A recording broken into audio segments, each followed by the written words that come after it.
কেউ যখন ব্যর্থ হয় আমরা তাকে খোঁচাই, তোরে দিয়ে কিচ্ছু হবে না, তোরে দিয়ে কিচ্ছু হবে না, তোরে দিয়ে কিচ্ছু হবে না। কেউ যদি চাকরি না পায় তারা 1000 জন এসে পরামর্শ দেয়, 1000 পরামর্শ দেয়। আর কেউ যদি চাকরি পেয়ে যায় হিংসুকের মতো সবাই তার পিছনে লেগে যায়। মানে ব্যর্থ হলো জ্বালা, দুনিয়ার দৃষ্টিতে সফল হলো জ্বালা।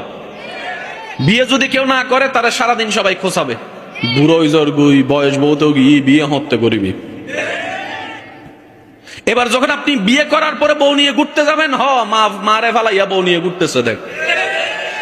বুঝাতে পারছি আমি কথা? এই দুনিয়া আপনি যতদিন থাকবেন আপনার আশেপাশের মানুষের কথা আপনাকে শুনতে হবে। তো 100 জন মানুষ যদি আপনার বিপক্ষে কথা বলে, আপনি কি 100 জনকে উত্তর দিতে যাবেন? 100 জনকে উত্তর দিতে গেলে আপনার অনেক সময় নষ্ট হবে। তাই একটা কাজ করেন না, 100 জনের কথা 100 বার মুখ না খুলে 2টা আঙ্গুল দিয়ে নিজের কানটা একটু বন্ধ করে রাখেন। 100 জনের আওয়াজ আর শোনাও লাগবে না, টাইমও নষ্ট হবে না। আর বেশি কিছু বলতে গেলে বদনামকারীকে, সমালোচনাকারীকে মুস্কি হেসে এতটুকু বলবেন, ভাই তুমি যেভাবে আমার বদনাম করছো মনে হয় যেন আমি দোষের সমুদ্রের বাসিন্দা, তুমি হয়তো জান্নাতের বাসিন্দা হয়ে গিয়েছো। তোমার কোনো পাপ নাই, তোমার কোনো ভুল নাই, যেভাবে তুমি আমার দোষ অন্বেষণ করতে শুরু করেছো। তাই তোমার কাছে আমার একটা চাওয়া হচ্ছে, তুমি যদি জান্নাতে যাও, আল্লাহ যদি তোমাকে জান্নাত দেয়, সেদিন আমাকে একটু তোমার সাথে নিয়ে যাও। সুবহানাল্লাহ। কারণ ওদেরকে উত্তর দেওয়ার মতো আর কোনো কিছু উত্তর।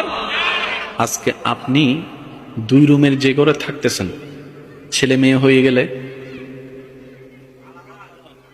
রুম কি করতে হবে একটু বলেন না? বড় করতে হবে। তা আপনারা আছেন 2 জন এক ঘরে, তো ছেলে মেয়ে যদি 5 জন হয় আপনাকে জায়গা আরেকটাতে ঘর বানতে হবে না? অর্থাৎ বাবারা চিন্তা করে ছেলে মেয়েরা যেন ভালো থাকতে পারে, দাদা নানা চিন্তা করে নাতি পত্নীরা যেন ভালো থাকতে পারে। সেজন্য অনেকেই অনেক জায়গা কিনে রেখেছেন, যাতে পরবর্তী প্রজন্মের কষ্ট করে আর জায়গা কিনতে না হয়। সওয়াব জমিয়ে জান্নাতে যাওয়ার জন্য নিলাম। হাসরের ময়দানে যাওয়ার পরে দেখতেছি সব খালি। লাগবে কেমন? করলাম কি, গেল কই? আমরা কম বেশি সবাই নেক আমল করি, কিন্তু বোকার রাজ্যে পা দিয়ে সে নেক আমলগুলো আবার হারাই ফেলি।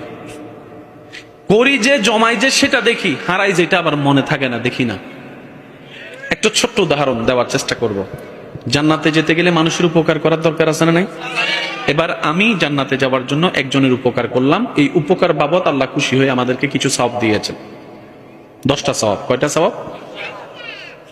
ওই মানুষটাকে জীবনে একবার হলো কোনো না কোনো কারণে প্রকাশ্যে কিংবা আকার ইঙ্গিতে অহংকার করে একবার খোঁটা দেওয়ার কারণে, একটু জোরে বলি,